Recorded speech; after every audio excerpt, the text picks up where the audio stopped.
When I first met Claire, I thought she was the kind of woman who could never betray anyone.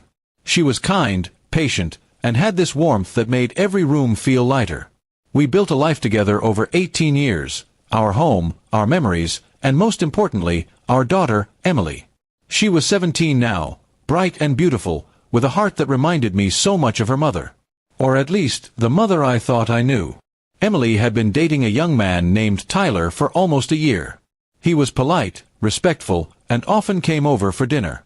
I liked him. He seemed to treat my daughter well, and Claire always said he reminded her of me when I was younger. It felt harmless, until everything fell apart. It started one evening when Emily came home earlier than usual from Tyler's house, visibly upset. She wouldn't talk to me or Claire and locked herself in her room. I thought maybe they had argued. Teen relationships could be intense. But the next day, she left for her friend's house and didn't come back for the weekend. That's when things began to feel off.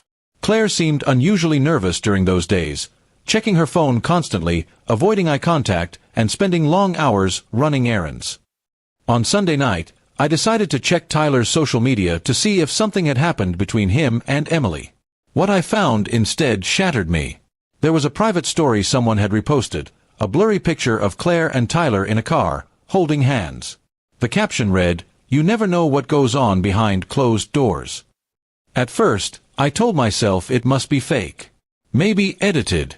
But then, a week later, I found Tyler's jacket in our laundry room. It was too much of a coincidence. My hands shook as I confronted Claire.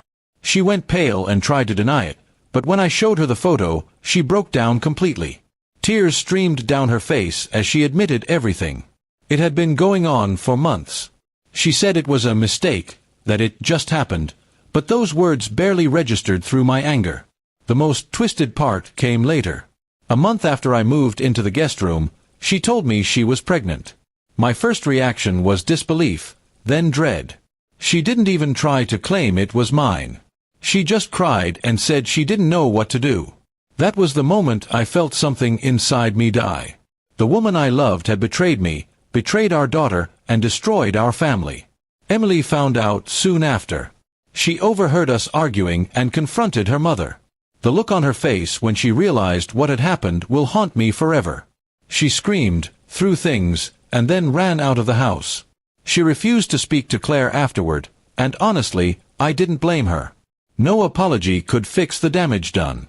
I filed for divorce quietly. I didn't want to make it a spectacle, and I wanted to protect Emily as much as possible. I started looking for a new place to live, focusing on rebuilding what little normalcy we had left. That's when my father-in-law, Frank, called me one evening out of the blue. His voice was heavy, almost trembling. "Son," he said softly, "you need to know the truth." At first, I thought he meant about Claire and Tyler, but he said he already knew. Then he told me something I didn't expect, something that made everything even darker. Frank confessed that Claire had struggled with boundaries her entire life, that she had done something similar when she was younger, with one of his friends. He had covered it up back then, hoping she would change. He said he was sorry, for not warning me, for letting me marry her without knowing what she was capable of. I sat there in silence, listening to him apologize over and over. I didn't feel anger anymore, just exhaustion. Frank told me he had already confronted Claire and that she had left town for a while to get help. But I didn't care. I was done. My only focus now was Emily and making sure she never felt abandoned or unsafe again. Months passed. I moved into a small house across town. Emily lived with me full-time, and though she was quieter now, she was slowly healing.